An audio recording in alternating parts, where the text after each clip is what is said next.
This is the name of an AI model you can run on your own computer. It looks like a secret code, but by the end of this video, you'll read every part of it like a pro. Let's go slow, one piece at a time. Start with the 8B. That means 8 billion parameters. Parameters are like the connections inside a brain. The more a model has, the more it can learn, and usually the smarter it is. So how big is 8 billion? The famous online models like ChatGPT, Claude, and Gemini are giants, hundreds of billions of parameters. Maybe more. The models you run at home are smaller, usually 1 to 70 billion, a little less brainy, but they run on your own machine for free and totally private. Now that brain is just a huge pile of numbers. Quantization is a fancy word for one simple idea. Store those numbers using fewer digits. So the model takes up less space. Full size uses 16 bits per number. We can shrink it to 8 or even 4. Here's the most important part.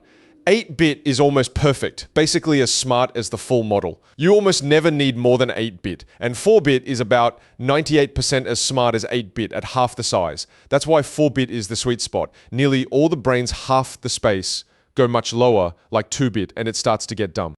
So that Q4, KM, just describes the 4-bit version. Q means quantized, shrunk down. 4 means 4 bits. K is a clever method that protects the most important numbers, and M means medium. You'll see small, medium, and large.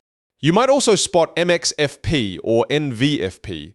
These are newer, smarter kinds of 4-bit. They keep even more of the model's brains. And QAT means the model practiced being small while it was still learning, so shrinking it later barely hurts. A few more tags to know. IT or Instruct means it's trained to chat and follow your directions. VL means it has eyes, it can look at pictures. MTP means it guesses a few words ahead, so it replies faster. And Base means it's raw, not yet taught to chat. For talking to it, you want Instruct. Almost done. The ending tells you the file type GGUF runs on almost any computer. MLX is Apple's version, built to fly on a Mac. So here's how to choose. 1, pick the most parameters your computer's memory can hold. 2, grab the 4-bit version, and a handy rule: you need about as much memory as the file is big.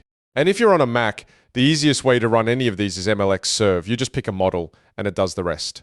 It's the simplest way to run AI on your Mac. And that's it. You can now read any model's name like a pro, subscribe, and next time we'll run one together.